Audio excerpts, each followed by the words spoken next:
Welcome to shops of blessing. దేవుని కృపలో భద్రపరచబడి నూతన దినములో ప్రవేశించాం. ఈనాటి దేవుని వాగ్దానం, పైనున్న వాటి మీదే కానీ భూ సంబంధమైన వాటి మీద మనసు పెట్టుకొనకుడి. Set your minds on things above, not on earthly things.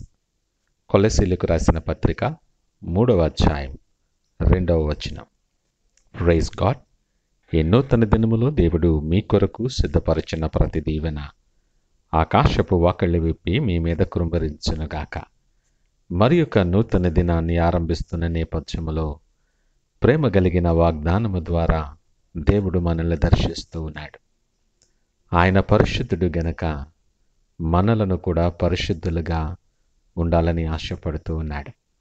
నిత్యము పరిశుద్ధుడు పరిశుద్ధుడు పరిశుద్ధుడని దూతల చేత స్తుతించబడే ఆ గొప్ప దేవుడు నీతో సూటిగా ఈ దినాన్ని మాట్లాడుతూ ఉన్నాడు. మనము ఆయన వారమని, విలువ పెట్టి కొనబడిన వారమని మనకు జ్ఞాపకము చేస్తూ ఉన్నాడు. నువ్వు ఆయన సొత్తని ఈ ఉదయకాల సమయం జ్ఞాపకము చేసుకో. నీ పరిస్థితులను బట్టి నువ్వు కృంగిపోకు, లేదా ఉన్నత స్థానాన్ని బట్టి అతిశయించకు.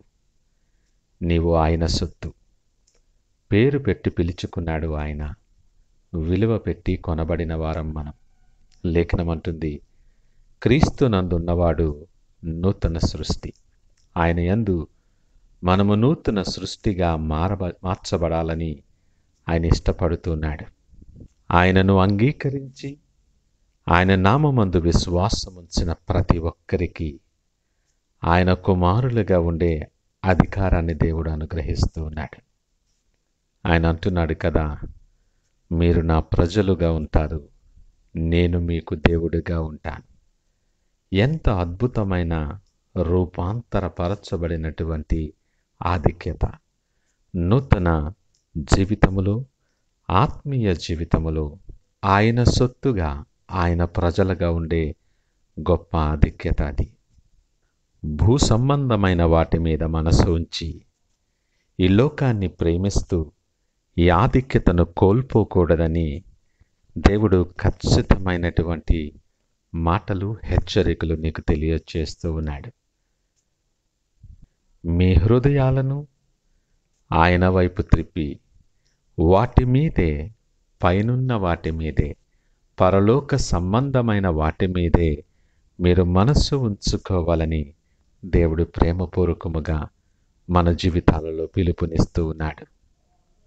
ఆయన నీతి అనే వస్త్రాన్ని మనకి ధరింపచేస్తూ ఉన్నాడు గనక ప్రాచీన స్వభావాన్ని విడిచిపెట్టి నూతన స్వభావాన్ని ధరించుకోమని ఆయన పిలుపునిస్తూ ఉన్నాడు. నీ మార్గములో, నీ జీవితములో నువ్వేం చేసినప్పటికీ సమస్తమును ఆయన పేరట చేయండి. ఇది అద్భుతమైన పిలుపు. ప్రియదేవుని జనాంగమా, నీవు ఆయన వైపు చూస్తే నీకు వెలుగు కలుగుతుంది.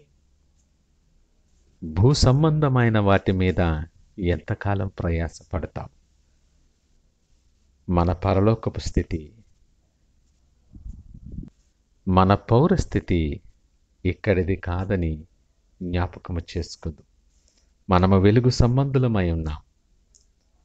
ఆయనను నమ్మి, ఆయన యందు విశ్వాసముంచి, ఆయన సహవాసములో ఆయనతో కూడా మనము జీవించవలసిన వారమై ఉన్నాం. కష్టాలు రావచ్చు, చికాకులు కలగొచ్చు, ఇరుకులు, ఇబ్బందులు నిన్ను కలవరపెట్టొచ్చు, అనేకమైన శోధనలు, లోకాశలు నిన్ను కృంగదీయొచ్చు. కానీ వాటన్నిటినీ జయించటానికి ఆయన విశ్వాసం ఇచ్చాడు. లోకమును జయించిన విజయం మన విశ్వాసమే అని లేఖనం మాట్లాడుతుంది. నీ పరిస్థితులు ఏమైనా వాటి వైపు చూడకు, యేసు వైపు చూడటానికి ప్రయత్నం చేయి. క్రీస్తుతో కూడా లేపబడిన అనుభవాలలో మనం ఉండాలని, పునరుద్ధానపు అనుభవాలలో నిలుచుండి ఆ గొప్ప శక్తిని నీవు పొందుకొని ఆయన సిద్ధపరిచిన ప్రతి ఆశీర్వాదం స్వతంత్రించుకోవాలని నీకు పిలుపునిస్తూ ఉన్నాడు. ఈ నూతన దినములో భూ సంబంధమైన వాటి మీద దృష్టించకనుక పరలోక సంబంధమైన వాటి మీద నువ్వు మనసు పెట్టడానికి సిద్ధపడి విశ్వాసముతో ఈ దినాన్ని ఆరంభిద్దామా? ప్రార్థించుకుందాం. పరిశుద్ధుడు, ప్రేమ నమ్మకమైన మా యేసయ్యా స్తోత్రాలు. ఈ ఉదయకాల సమయం మాతో మీరు మాట్లాడారు. అవును ప్రభువా, మానవ బలహీనతల చేత ఈ లోక సంబంధమైన వాటి మీద, లోకాశల మీద మేము మనస్సు ఉంచుకొని మీ మార్గము నుండి తప్పిపోయి మీకు దూరస్థులమైపోతూ ఉన్నాం. ప్రేమపూర్వకముగా నువ్వు ఇచ్చిన పిలుపును బట్టి మీకు వందనాలు.